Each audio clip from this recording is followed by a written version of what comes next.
শ্রমজীবী মানুষ, রাজনৈতিক দলের হাজার হাজার নেতা কর্মীরা সবাই যখন যুক্ত হলো, তখন একটা শেষ ধাক্কা তখন আমরা দিতে চেয়েছিলাম।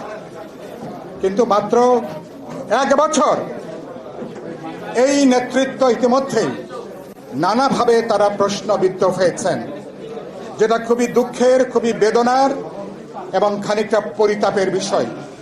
অন্য কোন অভ্যুত্থানের কোন নেতৃবৃন্দ এত অল্প সময়ের মধ্যে তাদেরকে নিয়ে এত বড় ধরনের প্রশ্ন কিন্তু উত্থাপিত হয়নি।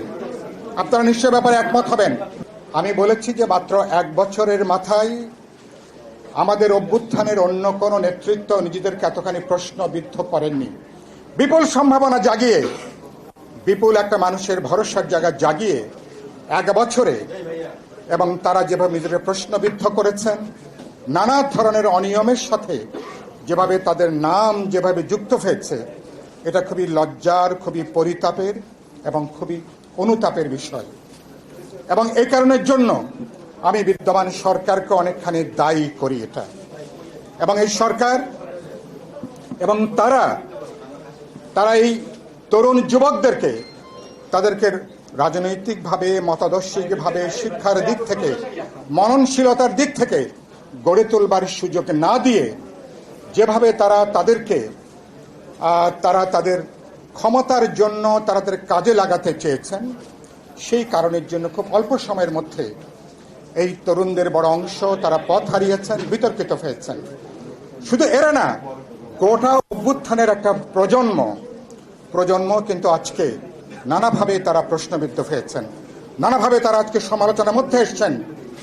এবং রাজনীতি যারা 5-10 বছর পরে দেশের হাল ধরবেন, রাজনীতি করবেন, এত অল্প দিনে, এত অল্প সময়ের মধ্যে এই বিশাল সম্ভাবনাকে এরকম জায়গায় দাঁড় করানো, গোটা একটা প্রজন্মের বিরুদ্ধে কারা এই কাজটা করলেন আমি জানি না।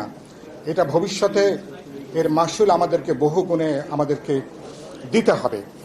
আমি এই মুহূর্তে বাংলাদেশের যে পরিস্থিতি, সেখানে একটা কথা তার আগে বলতে চাই। বাংলাদেশে যে ফ্যাসিবাদের যে জন্ম হয়েছে গত 53-54 বছরে, এবং সেখানে বাম প্রগতিশীল গণতান্ত্রিক শক্তির একটা বড় দায় দায়িত্বের প্রশ্ন আছে, এবং অনেকেই তাদের নিজেদের রাজনীতিটা করতে পারেননি। নানাভাবে নিজেরা আত্মসমর্পণ করেছেন, আখের গুছিয়েছেন, এবং একটা প্রতিবাদী ভূমিকার পরিবর্তে এখানকার রাষ্ট্রীয় পর্যায়ে ফ্যাসিবাদের জন্ম আমরা বিভিন্ন সময় লক্ষ্য করেছি। এখন আমি দেখছি যে বিএনপিও তারাও বলছেন বাংলাদেশে একটা দক্ষিণ পন্থার একটা উত্থান হয়েছে, যেটা অনেকেই বলছেন, আমরাও বলছি, একটা দক্ষিণ পন্থার উত্থান হয়েছে। কারণটা কি? এই বাম প্রগতিশীল শক্তির একটা বড় ব্যর্থতা, একটা বড় কারণ প্রগতিশীল গণতান্ত্রিক উদারনৈতিক শক্তি আমাদের রাজনীতির নানা বাঁকে, নানা সময়ে, কখনো নির্বাচন কেন্দ্রিক সমীকরণ, কখনো ক্ষমতা কেন্দ্রিক সমীকরণ, কখনো বাস্তবতার কথা বলে নানা ধরনের এবং অনেকগুলো আপোষ এটা করতে যে চিন্তা, দর্শন, মতাদর্শের দিক থেকে, এবং এই যে একটা দক্ষিণ পন্থার উত্থানের জমিন তৈরি করা, যারা এই সারিতে বসে আছেন তারা নিশ্চয়ই বুকে হাত দিয়ে বলতে পারবেন না যে তাদের কোনো দায় দায়িত্ব নেই। আমাদের যেমন দায় দায়িত্ব আছে, প্রত্যেকের দায় দায়িত্ব আছে। এইটাকে উপলব্ধি করে যদি এখন সামনের দিকে তাকাই, সেই সামনে তাকানোর অর্থ কি? যখন আজকে আমরা এখানে কথা বলছি, ফেব্রুয়ারি মাসে তো নির্বাচন হবার কথা।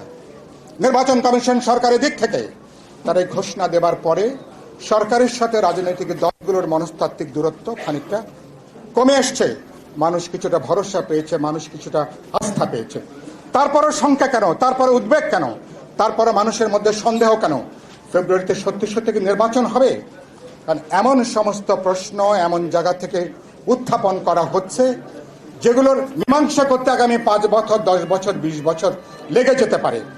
অনেকে বলছেন সংবিধান সংস্কার নাকি নির্বাচনের আগেই নাকি সম্পন্ন করতে হবে। খুব পরিষ্কার